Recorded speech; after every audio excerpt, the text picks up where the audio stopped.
오늘 함께 나누신 하나님의 말씀은 사무엘상 24장의 말씀입니다. 사무엘상 24장 1절에서 22절까지의 말씀을 함께 보도록 하겠습니다.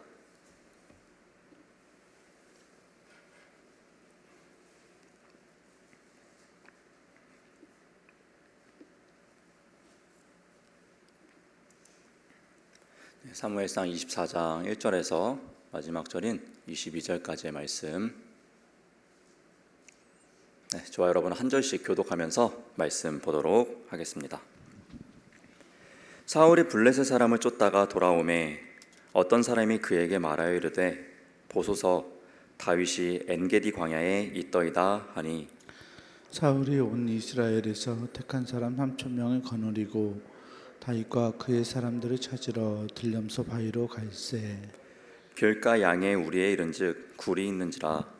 사울이 뒤를 보러 들어가니라. 다윗과 그의 사람들이 그 굴 깊은 곳에 있더니 다윗의 사람들이 이르되 보소서 여호와께서 당신에게 이르시기를 내가 원수를 내 손에 넘기리니 내 생각에 좋은 대로 그에게 행하라 하시더니 이것이 그날이니이다 하니, 다윗이 일어나서 사울의 겉옷자락을 가만히 베니라. 그리한 후에 사울의 옷자락 뱀으로 말미암아 다윗의 마음이 찔려 자기 사람들에게 이르되 내가 손을 들어 여호와의 기름 부음을 받은 내 주를 치는 것은 여호와께서 금하시는 것이니 그는 여호와의 기름 부음을 받은 자가 됨이니라 하고, 다윗이 이 말로 자기 사람들을 금하여 사울을 해하지 못하게 하니라. 사울이 일어나 굴에서 나가 자기 길을 가니라. 그 후에 다윗도 일어나 굴에서 나가 사울의 뒤에서 외쳐 이르되 내 주 왕이여 하매 사울이 돌아보는지라 다윗이 땅에 엎드려 절하고, 다윗이 사울에게 이르되 보소서 다윗이 왕을 해하려 한다고 하는 사람들의 말을 왕은 어찌하여 들으시나이까? 오늘 여호와께서 굴에서 왕을 내 손에 넘기신 것을 왕이 아셨을 것이니이다. 어떤 사람이 나를 권하여 왕을 죽이라 하였으나 내가 왕을 아껴 말하기를 나는 내 손을 들어 내 주를 해하지 아니하리니 그는 여호와의 기름 부음을 받은 자이기 때문이라 하였나이다. 내 아버지여 보소서 내 손에 있는 왕의 옷자락을 보소서. 내가 왕을 죽이지 아니하고 겉옷 자락만 베었은즉 내 손에 악이나 죄가가 없는 줄을 오늘 아실지니이다. 왕은 내 생명을 찾아 해하려 하시나 나는 왕에게 범죄한 일이 없나이다. 여호와께서는 나와 왕 사이를 판단하사 여호와께서 나를 위하여 왕에게 보복하시려니와 내 손으로는 왕을 해하지 않겠나이다. 옛 속담에 말하기를 악은 악인에게서 난다 하였으니 내 손이 왕을 해하지 아니하리이다. 이스라엘 왕이 누구를 따라 나왔으며 누구의 뒤를 쫓나이까? 죽은 개나 벼룩을 쫓으매니이다. 그런즉 여호와께서 재판장이 되어 나와 왕 사이에 심판하사 나의 사정을 살펴 억울함을 풀어주시고 나를 왕의 손에서 건지시기를 원하나이다 하니라. 다윗이 사울에게 이같이 말하기를 마침에 사울이 이르되 내 아들 다윗아 이것이 내 목소리냐 하고 소리를 높여 울며, 다윗에게 이르되 나는 너를 학대하되 너는 나를 선대하니 너는 나보다 의롭도다. 내가 나 선대한 것을 오늘 나타냈나니 여호와께서 나를 내 손에 넘기셨으나 내가 나를 죽이지 아니하였도다. 사람이 그의 원수를 만나면 그를 평안히 가게 하겠느냐? 내가 오늘 내게 행한 일로 말미암아 여호와께서 내게 선으로 갚으시기를 원하노라. 보라, 나는 내가 반드시 왕이 될 것을 알고 이스라엘 나라가 내 손에 견고히 설 것을 아노니, 그런즉 너는 내 후손이 끊지 아니하며 내 아버지의 집에서 내 이름을 멸하지 아니할 것을 이제 여호와의 이름으로 내게 맹세하라 하니라. 다윗이 사울에게 맹세하며 사울은 집으로 돌아가고 다윗과 그의 사람들은 요새로 올라가니라. 아멘. 아멘. 네, 오늘도 이 새벽에 기도자로 나오신 우리 모든 성도 여러분들을 주님 이름으로 사랑하고 축복합니다. 오늘 사무엘상 24장의 말씀을 함께 보았습니다. 이 사울을 피해서 계속해서 도피 생활을 하고 있던 다윗, 이제는 엔게디라는 이런 한 광야에 가게 되었는데요.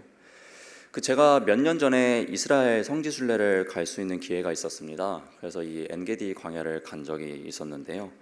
첫 번째 사진을 한번 좀 보여드리려고 합니다. 엔게디 광야는 이러한 곳입니다.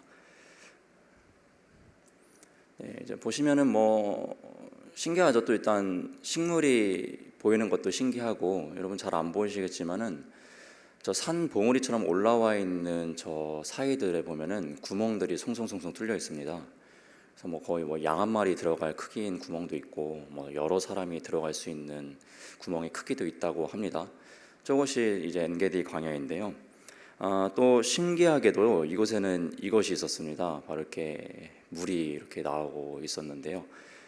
이제 다윗이 아마 도피 생활을 하기가 굉장히 좋았었던 곳일 것 같아요. 일단 동굴들이 여러 군데 있으니까 어디 숨어 있는지도 솔직히 찾기 어려운 상황이고, 저렇게 식수를 해결할 수 있도록 물까지 흐르고 있으니까요.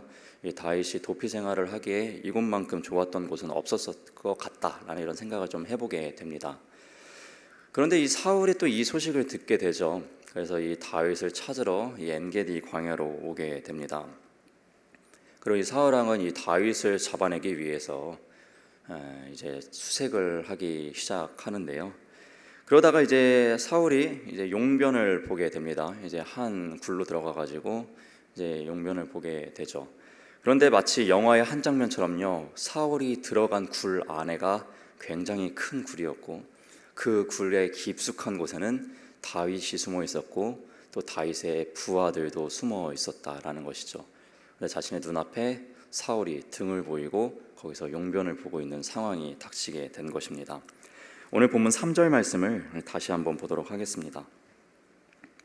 길가 양의 우리에 이른즉 굴이 있는지라 사울이 뒤를 보러 들어가니라 다윗과 그의 사람들이 그 굴 깊은 곳에 있더니 라고 하죠. 참 절묘합니다. 이 자신을 잡으려고 했던 사울, 자신의 인생을 그렇게도 힘들게 했던 그 사울이요, 바로 눈앞에 있었습니다. 홀로 있는 것을 발견했습니다. 이제 이 다윗은요, 이 자신의 상황을 역전시킬 수 있는 기회를 맞이했습니다. 자신이 도망자 신세에서 이제는 도망다니지 않고 좀 발 뻗고 맘 편히 살 수 있는 기회가 바로 눈앞에 왔다라는 것이죠. 여러분, 우리가 인생을 살아가면서 수많은 기회들이 오게 됩니다. 그리고 우리는 잘 알고 있습니다. 내게 오는 기회는 반드시 잡아야 한다. 이런 것은 아마 상식으로 우리가 잘 알고 있으실 겁니다. 이러한 상식을요, 다윗의 부하들도 당연히 알았습니다. 자기들도 지금 사울에 피해서 도망다니고 있는 거 다 알고 있는 상황에서 그 상황을 역전시킬 수 있는 기회가 바로 눈앞에 있는데, 다윗의 부하들 역시 당연히 지금이 기회이다, 절호의 찬스이다 라는 말을 하게 되지 않겠습니까? 오늘 본문 4절 초반절을 보면요, 역시 다윗의 부하들은요, 이러한 이야기를 하게 되죠. 다윗의 사람들이 이르되 보소서 여호와께서 당신에게 이르시기를 내가 원수를 내 손에 넘기리니 내 생각에 좋은 대로 그에게 행하라 하시더니 이것이 그날이니이다 라고 이야기를 하죠. 이 다윗의 부하들은요, 이날이 그날이다, 드디어 원수를 우리의 손에 넘기는, 다윗 당신의 손에 넘기는 그날이 왔습니다 라고 이 상황을 해석하죠. 다윗은 과연 이 상황을 그렇게 해석했을까요? 어떻게 해석했을까요? 여러분, 사실 우리가 살아가시다 보면 여러분도 아마 원수 같은 사람들이 있으실 것 같습니다. 이 원수, 내 인생을 너무나도 힘들게 한 사람, 내 눈앞이 정말 캄캄하게 만든 사람, 이 사람이 망할 수 있는 절호의 찬스, 그것도 내 손으로 복수할 수 있는, 꿀밤 한 대 때려줄 수 있는 기회가 찾아오게 된다면 여러분이라면 어떻게 하시겠습니까? 아마 수많은 사람들은 이 복수의 화신이 돼가지고 나를 힘들게 한 그 사람을 복수하지 않을까라는 생각을 해보게 되는데요. 하나님을 신뢰했던 다윗, 그리고 하나님 앞에 신실했던 다윗은요, 그런 상식적인 선택을 하지 않았다라는 것이죠. 다윗과 다윗의 부하들이 생각했던 그러한 생각처럼 동일하게 하지 않습니다. 그것이 옳은 방법이 아니라고 생각을 하게 됩니다. 그래서 뒤돌아 있는 그의 옷자락을 조금 베어가죠. 근데 그마저도 마음을 굉장히 찔려합니다. 감히 신하로서 왕의 옷자락을 잘랐다는 것 그 자체도 그 다윗에게는 마음이 굉장히 불편했던 것이죠. 자기를 그렇게 힘들게 한 왕 사울임에도 불구하고 그는 아직도 어떻게 보면 멍청하고 바보같이 그의 충성스러운 신하인 모습을 계속해서 보여주고 있는 것을 우리는 발견하게 됩니다. 또한 이 사울을 해하고자 하는 마음을 품는 이 부하들에게 다윗은요, 이렇게 이야기까지 합니다. 본문 7절 말씀입니다.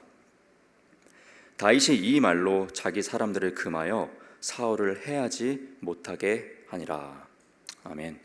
그렇죠. 사실 우리가 싫어하는 사람을 같이 욕해줬으면 좋겠죠. 내 주변에 있는 사람이 내가 미워하는 그 사람을 같이 좀 비난해줬으면 좋겠는데요. 다윗은 그렇지 않죠. 심지어 해하지도 말라라고 이야기를 합니다. 그리고 잠시 후에 사울은요, 이 다윗의 목소리를 듣게 됩니다. 저 멀리서 용변을 마치고 돌아가는 이 사울의 뒤에서 다윗의 목소리가 들려오죠. 그리고 자신을 선대했다라는 그러한 이야기를 듣게 됩니다. 그리하여 사울은요, 또 순간 감동을 하게 됩니다. 그리하여서요, 그는 다윗에게 이렇게 이야기합니다. 본문 17절에서 19절 말씀 제가 읽어드리도록 하겠습니다. 다윗에게 이르되 나는 너를 학대하되 너는 나를 선대하니 너는 나보다 의롭다. 내가 나 선대한 것을 오늘 나타냈나니 여호와께서 나를 내 손에 넘기셨으나 네가 나를 죽이지 아니하였도다. 사람이 그의 원수를 만나면 그를 평안히 가게 하겠느냐. 네가 오늘 내게 행한 일로 말미암아 여호와께서 내게 선으로 갚으시기를 원하노라. 네, 이러한 이야기를 하게 되죠. 다윗은요, 이 사울이 이야기했던 것처럼 원수에게 원수를 갚지 않고 악을 악으로 갚지 않고요, 오히려 악한 자신을 선대하는 이런 삶의 모습을 보여주게 되었다라는 것입니다. 이 다윗의 이러한 모습을 이렇게 보게 되니까요, 떠오른 사람이 두 명이 있었습니다. 첫 번째로는 모세가 좀 떠올랐습니다. 이 모세라는 사람이 얼마나 또 위대한 사람입니까? 그가 백성들을 이끌고 출애굽을 하지 않습니까? 그런데 이 출애굽기를 여러분 보시면은 이 홍해를 만나는 그 순간부터 그 금송아지 사건, 그러니까 15장 정도부터 이 32장까지 보면은 항상 원망합니다. 그리고 이 모세가 하나님께 기도한 내용을 보면은 이들이 이제 나를 돌로 쳐서 죽이려고까지 합니다라는 기도를 하게 됩니다. 그러니까 모세가 백성들을 위해 산 게 뭡니까? 그들에게 악으로 뭐 행했습니까? 그러지 않았다는 것이죠. 항상 그들을 위해 했고 항상 그들을 위해 헌신했는데 돌아오는 것은요, 맨날 원망 아니면 불평, 심지어 이제 돌로 자신을 쳐 죽이려는 상황까지 이렇게 백성들 자신을 대했다라는 거예요. 그런데 모세가요, 아주 그냥 백성들 꿀밤 한 대 때려줄 수 있는 기회가 오게 됩니다. 그게 바로 금송아지 사건인데요, 이 백성들이 금송아지를 세우셔서 하나님이 진노하십니다. 내가 이 백성들을 다 심판하겠다, 이러한 이야기를 하시는데요, 우리 같으면 나를 힘들게 한 백성들이 하나님께 혼난다, 꼴 좋다, 이제 좀 깨달아라, 이런 생각들 하지 않겠습니까? 근데 모세는 그렇지 않았다는 것이죠. 하나님 왜 그러십니까? 왜 출애굽시킨 백성들을 멸하려고 하십니까? 하나님, 그러지 마십시오. 아브라함과 했던 약속 좀 기억해 주십시오. 하나님, 저 하늘의 별과 바다의 모래알 같이 우리 민족이 부흥하게 해줄 거라 하지 않으셨습니까? 왜 멸하려 하십니까? 되려 자신을 힘들게 한 백성들을 위해서요, 기도하는 모습을 보여주게 됩니다. 모세의 이러한 모습이 이 다윗의 모습과 굉장히 비슷해 보입니다. 악을 악으로 갚지 않고 선으로 대하는 모습. 또한 우리가 잘 알고 있는 우리 예수님도 그러셨죠. 자신을 힘들게 하고 배신한 그 제자들 끝까지 용서하시죠. 다시 업으로 돌아간 그 제자들을 다시 한번 찾아가셔가지고 또 자신을 배신한 그 베드로에게 네가 나를 사랑하느냐 3번 물으시면서 다시금 기회를 주시고 끝까지 선으로 행하시는 그런 예수님의 모습을 또한 우리는 신약 성경을 통해서 발견하기도 합니다. 심지어 자신을 채찍질하고 십자가에 매단 죽게까지 한 그들을 구원하기 위해서 그거조차도 감당해내신 그 예수님의 삶의 모습, 그런 예수님께서요, 누가복음 6장 27절과 28절에요 이러한 가르침을 제자들에게 그리고 이스라엘 백성들에게 가르치신 적이 있습니다. 한번 함께 보도록 하겠습니다. 그러나 너희 듣는 자에게 내가 이르노니 너희 원수를 사랑하며 너희를 미워하는 자를 선대하며 너희를 저주하는 자를 위하여 축복하며 너희를 모욕하는 자를 위하여 기도하라. 아멘. 굉장히 도전이 되는 말씀입니다. 너희를 저주하는 자를 위하여 축복하고 너희를 모욕하는 자를 위해서요 기도를 하라고 하십니다. 우리가 마음에 들지 않는 사람을 위해서 단 1초도 기도해주고 싶지 않습니다. 나를 힘들게 한 사람은 힘들었으면 좋겠습니다. 그러나 하나님을 따랐던 많은 이들은 그러지 않았다라는 것이죠. 나를 힘들게 한 그 사람을 위해서요 더욱 기도하고요, 나를 눈물 흘리게 한 그 사람을요 더욱 축복하는 그런 삶의 모습들을 살아내셨다라는 것입니다. 우리가 그토록 따르고 싶어하고 사랑한다고 고백하는 예수님이요 그러한 삶을 살아내셨다라면 우리 역시 그러한 삶을 따라가야 될 것 같습니다. 마땅히 진정으로 존경하는 사람이 있다라면 우리는 그 존경하는 사람을 닮고 싶어합니다. 따라가고 싶어합니다. 이것이 당연한 세상의 이치이겠죠. 우리가 진심으로 예수님을 사랑합니다, 예수님은 내 구주십니다 라고 고백하는 참된 그리스도인이라면 예수님께서 살아오셨던 그 삶을 진실로 따라갈 수 있는, 오늘을 살아내실 수 있는 우리 모든 성도 여러분 될 수 있기를 주님의 이름으로 부탁드립니다. 아멘. 오늘도 이 새벽에 기도자로 나오신 우리 모든 성도 여러분들을 다시 한번 주님의 이름으로 사랑하고 축복합니다. 기도하겠습니다. 사랑해 주님 감사드립니다. 또 우리에게 귀한 쉼을 허락하여 주셔서 단잠을 자게 해주셨고 또 이렇게 귀한 새벽 깨워주셔서 주님 앞에 기도자로 나아가게 해주신 은혜에 감사를 드립니다. 하나님께서 베풀어 주신 그 한량 없는 은혜를 우리가 고백합니다. 하나님께 많은 용서를 받고 하나님께 많은 사랑을 받은 자로서 그 은혜와 사랑을 세상에 베풀 수 있는 우리 되게 하여 주시옵소서. 이 믿음의 삶, 예수님이 살아오셨고 또 모세도 살아냈고 또 다윗도 살아냈음을 보게 됩니다. 우리를 힘들게 한 사람들, 그 악을 악으로 갚지 아니하고 우리를 힘들게 한 그들을 위해서 축복해주고 우리를 눈물 흘리게 한 그들을 정말 진심으로 기도해 줄 수 있는 참된 영성을 소유한 우리 모두가 될 수 있도록 우리에게 성령의 충만함을 더하여 주시옵소서. 이 새벽이 주님과 긴밀하게 소통하는 귀한 새벽이 되길 소망합니다. 우리 모두에게 조명의 은혜를 허락하여 주시고 우리 모두에게 주님 말씀하여 주시옵소서. 오늘 역시 주님의 빛과 소금으로 살아내길 소망합니다. 오늘 하루 만나는 모든 이들에게 빛과 소금의 역할을 잘 감당하게 해주시고 하나님의 영광만을 드러내는 거룩한 하루를 살아내는 우리 되게 하여 주옵소서. 감사드리며 이 모든 기도 살아계신 우리 주 예수님의 이름으로 기도드렸습니다. 아멘. 하늘에 계신 우리 아버지여, 이름이 거룩히 여김을 받으시오며 나라가 임하시오며 뜻이 하늘에서 이루어진 것 같이 땅에서도 이루어지이다. 오늘 우리에게 일용할 양식을 주시옵고 우리가 우리에게 죄 지은 자를 사하여 준 것 같이 우리의 죄를 사하여 주시옵고 우리를 시험에 들게 하지 마시옵고 다만 악에서 구하시옵소서. 나라와 권세와 영광이 아버지께 영원히 있사옵나이다. 아멘.